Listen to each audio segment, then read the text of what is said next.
I'm about to chat to Dave Buonaguidi, not only a friend, but also an artist who had created and run multiple agencies.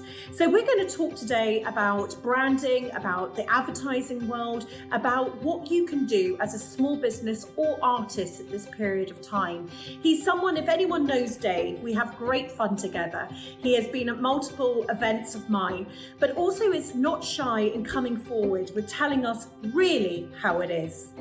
Hi there, it's Dave Buonaguidi here. I'm an artist based in Hackney.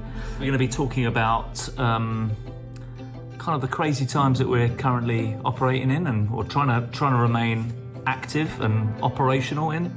I'm sure it's hit everybody hard, and that's what we're going to talk about. See you then. Bye.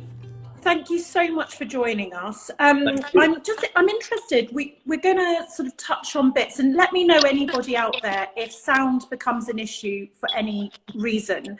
I just wanted to ask how your business is, and obviously you've been unwell, but how you're sort of coping to continue whatever your norm is now.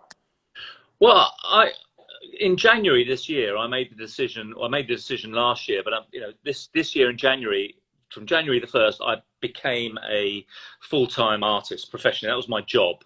Last year I had another job where I was working with startups, and I just decided. I just thought, you know what, I need, and I was doing the art on weekends, and I just thought, you know what, I've got to do one or the other. I can't do both, and I just thought, right, I'm going to step off that escalator and join another one. Obviously, all the galleries that I sell in are all closed. They're still operating online, but and interestingly, the online thing seems to be going well. I've spoken to a couple of galleries who are up from where they were 2 months ago, because I don't know whether it's just that people aren't spending money going out eating and drinking and socializing, and also spring's coming, so maybe they're thinking about wanting to get stuff done around the house, and so it's a kind of an interesting dynamic that's kind of completely, obviously it's taken everybody by surprise. And it doesn't surprise me though, Dave, that galleries are up. It's about online at the moment, isn't it? And yeah. You can imagine people if they're looking at their homes, or if they're wondering, they just have that time potentially just to look at things differently. And I think people are looking. I'd be interested to see what the search terms are for this period of time, because I'm actually thinking that people are going to really change about how they're consuming. You were actually very, very early on, didn't you? You basically created the masks, no snogging, which I absolutely love. I really want one, and I haven't got one yet. But you started pitching. Oh, here it is. I love it. So I did. I did a load of these masks, and we just thought, what? I mean, you're always treading a fine line, because obviously ultimately there are going to be a lot of people who are going to die, and there are a lot of people who are going to get very, very sick, and so you don't want to do anything that really takes the mickey and is distasteful. But I think it was important to try and bring an element of personality, which I think is something that's very British as well, that we always have our kind of gallows humor, or find a way of seeing through it, that blitz spirit of, come on, let's just get together and try and work it out. And so when we did the masks, I just wanted to do something that was kind of light and fun, and potentially would even save somebody's life. It wasn't a way of making money out of it. It was a way of making it actually feel tangible. And I thought, if somebody spends £1 on it and they end up not infecting somebody else, which is ultimately what they're supposed to do, then that's got to be a pretty good pound spent, and that makes me feel good. And so for me, it was I had that thing of when I was in the middle of the sickness, which I got just after I printed the masks. I was kind of unable to do anything. I couldn't print. I couldn't even move.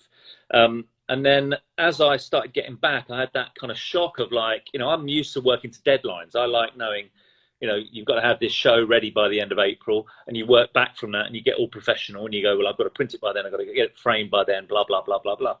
And of course, suddenly when all the deadlines for however long, we don't know, have gone. So suddenly you're like, well, I'm just going to sit around and watch Netflix all day. And I did that. And then I'm just going to sit around and eat Jaffa cakes in my pants all day. And I did that. And I became it's almost like a business depression where I just thought, what the fuck am I doing? I don't even know what I'm supposed to be doing. I can't print anything. I've got no enthusiasm. I had no motivation at all. And I think it became like a kind of business depression.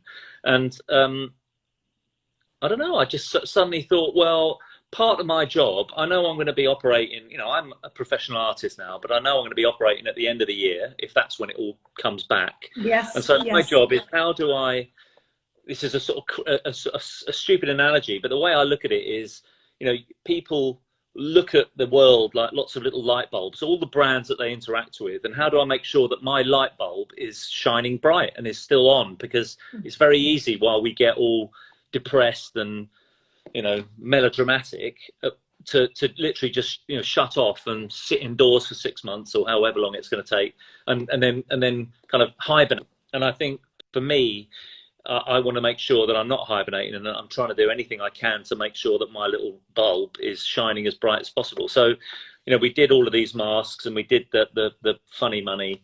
The other thing that I've been doing is these keep your chin up, which are just prints that I printed onto newsprint, and I got like 1,000 sheets of newsprint from Amazon, because that was the only place I could get paper from. And if you send me a stamped addressed envelope, I'll send you one for free. Oh, that's I know so what's going to happen, nice. because I've done like 550 of them, and my back is killing me, and I'm 55. I shouldn't be doing all this exercise.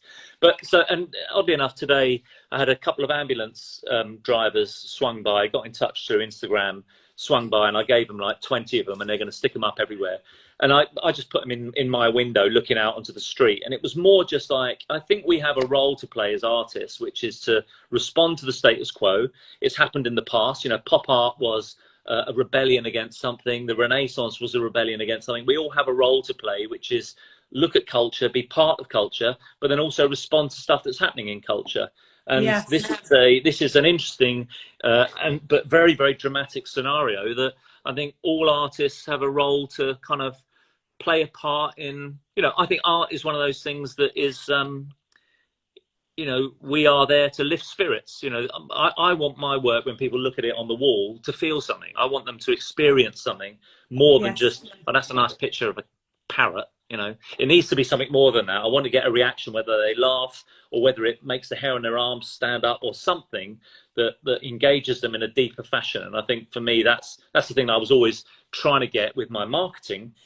What can we as creatives be doing to help support each other more at the moment? Well, there have been a couple of little things I saw on Instagram where people are passing around, here are 10 artists that I like and I follow, and you pass it around to your Instagram followers, and it's basically just promoting. I'll tell you one thing that I've really noticed a lot is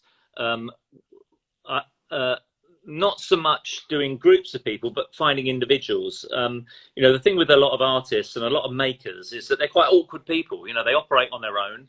They have, like me, they have huge imposter syndrome of, at some stage, maybe it's an immigrant thing as well, but I always have this terrible fear that someone's going to come knocking on the door and go, you're a fraud, you're out, and you've got a foreign name. And I feel terrified if I do a bit of work and I post it and it doesn't work, I'm like, right, I'm going to give up and I'm going to go back to being a stripper. Or if I do something that works, I'm like, brilliant, I've got a chance of becoming a good artist. A stripper with a talent. Stripper with an art thing on the side. Tell me what you think about small industry and what's going to happen, because my big hope, and I don't know if you share it, is that we're going to see less of, so we're going to maybe see this, people unfortunately losing their jobs. Maybe this whole thing, you and I have spoken about it, good life businesses, more businesses being created, more small businesses being created. I've got a theory that even if you do keep your job, will you want a side hustle now? So that actually you can support your income in case, and there is likelihood that we'll have little lockdowns, we might have another pandemic on, in the future. I think this will change. Right, so I think things are going to change. We think we're spending small, but maybe only now do we really realise, oh, we proactively went to find the fishmonger. We proactively went to go and work out how to get a slice of cake from a coffee shop up the road that we know will close, because many small businesses will only have a month's worth of cash. I think we're feeling... Tell me about what you think. I feel a much deeper connection with those local businesses now. I always have done. I'm not a massive fan of big supermarkets, and so I'd always try and go somewhere that feels like the drinks are being made by somebody who actually cares, and the food is being prepared by somebody who actually genuinely cares about what it tastes like and the ingredients, and doing it properly. I know that when I buy something, it goes into his pocket, rather than when I buy something off the, £10 a day girl at the checkout in Tesco or the Co-op, it's not going anywhere near her pocket. And so I feel a deeper, I always have, as I said, I've always felt a deeper connection. And I think people will, if they start to go to these shops more and start to ignore the big supermarkets. And all right, I mean, it's easy in where I am in Hackney. There are 2 or 3 corner shops all within, a stone's throw of each other. If you're outside in the country, it's going to be a little bit difficult. But I think there will be a more tangible experience that you get from operating and interacting with people who are proper small businesses. As an example, there's a girl that I know quite well, an Italian Sicilian girl down in Hackney, just off Mare Street. She's got a really good little cafe, and she wanted to buy one of those prints. And I dropped one round for her the other day, and I said, "How's it going?" And she says, "You know what? We used to be a cafe that had sit down for people and outside, and we'd get coffees and teas and cakes." And she says, "I've just turned it into a grocer's." And what I really admired her for that, because it would have been very easy for her to go, "Oh fuck, I've got to go back to Italy. I've got to give it all up. My dream of having this cafe is done," But she just went, "No, fine. Friday we were a cafe, lockdown. Now I'm a deli." I love watching these businesses move and shape, and also I've got a feeling that there is also this element that, how you're almost always like love and hate is right next to each other, and almost running a small business, I think, is on the verge right next to, I'm going to fucking give it all up. That's it. I hate you. So right now, we've just got to be really, really careful on that giving up thing, because we have to remember that it sits next to us on a constant basis. So right now, with a pandemic, no one would ever even batter an eyelid, would they, if you gave up? It's not like someone would go, "Why did you do that?" So you've got every excuse, to give up. I would say, please, please, please, don't even entertain the thought of giving up. Don't forget that. That's what I wasn't saying. I wasn't ending there going, give up. I was almost going, we should talk about how we all have that friend of give up right here. Oh, and man, that no one, and you have every excuse, but that is not an excuse, the fact you've got a pandemic. Yeah, I mean, and I've got give up constantly in my head. I think that if you've got a small business, if you've entertained the thought of starting a small business, you are in the top 10% of humans, because 90% of people sit around like donkeys in the corner of fields waiting for somebody else to turn up with a bag full of carrots and feed them. They're not going to go out. They're not hunter-gatherers. So I think if you've got that gene or whatever it is, that thing inside you that is forcing you, that is making you think about one day doing, because a lot of people don't do that. That means I think you're special. And I think that you have to, this thing now is a test of how long you can hold your breath for. Now, landlords are in the same position as bottom feeders like me, where we're all fucked. It's like we've all got to sit there and work out, where's that next penny going to come from? I don't mind doing free stuff because it helps keep my light on. A landlord who's operating in the same business world as me, which is maybe I need to give away some of my businesses or my properties to somebody who's going to use them, because that will come back to me. Play the long game. It's all about playing the long game. And how do you keep your bloody breath intact? How do you keep the roof over your head? But I think it's going to have, this whole thing will have a fundamental effect on us. And if it lasts 5 months, it will be even deeper ingrained. We won't go back so easily to some of the stuff that we used to. But if you've got that genetic thing of wanting to do it yourself, please don't fucking give up. Because what you're doing is you're doing something that's rarefied. You're doing something that is really, really important to people, that when they walk into your shop or they buy something off your stall or they see you at a show, is they know that you have fucking thought it, created it, made it, and put it out there. And I think that's a really, really beautiful thing. And those are the things that I think those are the people that will shift culture, that will shift opinion, that will make people feel special in this time of crisis. Do you think people will look at how they spend their money moving forward in a way that will actually, and I think also we talked about that, but I would like to add to her question, from the big boys, because I think people will spend with small, but I was just talking to somebody who I know. I mean, let's think of the travel industry. They have spent for 20 years with one travel agency, and they've got a big, massive holiday booked, and it was a very special one. They're going to have to cancel it. They just would like their money back. They know they're going to get their money back through the insurance. This company, who they've booked very nice holidays with for 20 years, has barely emailed them back. So guess what? No wonder, I think they're probably going through a terrible time, but they're never going to hold on to this customer. No. I know that people, friends of mine who have got lease cars that pay each month, many of them have said, have a holiday. Some car brands like Audi have said, no, you've got to keep on paying. Do you think that that's going to have this big effect on the bigger businesses after this? Absolutely, because what, in a time of crisis, what you need is you want empathy and sympathy.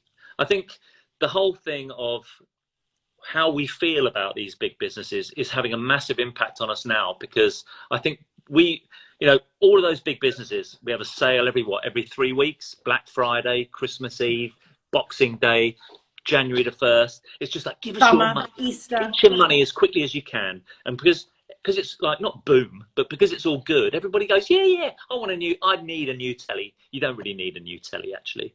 You think you do because you've been listening to the hype and the bullshit. I would love it if all of that crap really ends, because Me too. I absolutely loathe the way that these big businesses strong arm us into buying shit that we don't need. And, we all join in as humans. We all join in because it's easy, because everyone makes it easy for us to buy anything that we want. And as a result, we buy loads of shit that we don't want. Whereas now, at the minute, I'm sitting there thinking, God, I exist on a diet of kidney beans, red onions, chickpeas, courgettes, anything super duper fresh that I can get. Now, for the last month, that's all I've been eating, and the odd Curly-Wurly and Jaffa cakes. But more often than not, you'd go to anybody's fridge and you'd see it full of shit. And the funny thing was that when everybody went out on these hoarding, these crazy hoarding riots where they get all this stuff, they were throwing out 3/4 of it because they couldn't eat it in time. And I think that it will adjust the way that we operate. I think we're operating on austere times. We probably won't eat as much. We're probably drinking more, but we're probably eating in a different way. And I think, of course, that's going to have a knock-on effect on where we get our stuff, because the question will always be, do I need it? And Dave, the things that will stay with me will be not only, obviously I'm obsessed like a crazy woman about small businesses, but what will stay with me is how things are slowing down, how I am concentrating on things that mean more to me more often in my day. Yeah. I am, as you said, the fridge has never been cleaner, never been more useful, been better for us. Maybe I'm thinking about what I'm eating, thinking about what I'm drinking, thinking about how I'm sleeping. And when you're on that adrenaline crazy rush that we all are, and I know you know that, you're unable to look after yourself. So I've never been one that's been participating much in wellness, because quite frankly, I can't do wellness and do what I need to do. Whereas now I'm really understanding that balance that can be created, and achieving a shitload, being ambitious. It doesn't have to be these two sides of the coin, does it? No, but I think that behavior of eating better, being more organized, is just something that's going to happen, because we have to do it now. We have to live like this for the next 3, 4, 5, I don't know how long it's going to be, 6 months? It could be September by the time we're all released. And then you sort of think, okay, so, you have to, you'll get into a routine, and that will become a habit. And I think that's when the impact will happen. There's no denying that I think most humans are arseholes. And I think when we come out, when we are released, we'll default to stupid behavior, which is what we've always done. But I think there will be a definite reaction. And I think these behaviors will have an impact on people. And I'm hoping that, it means that the thing that will happen that will be positive is that people will start to look at their community in a different way. My kindred spirit, Dave. Thank you for your time. Thank you. I'm so glad you're better as well. Been thinking of you. Thank you. Lots of love. Take care. See you later. Thank you. Have a good Bye. one. Well, that was Dave, and how brilliant is he? He's fantastic. Lots of love. Thank you very much. Thank you also to NatWest, to Dell, to 3 and Royal Mail for helping me do exactly what I just did, bringing people in and sharing their views. And I really hope you're finding it as helpful, and on this one, as funny as I did. Lots of love, guys. Thanks for joining.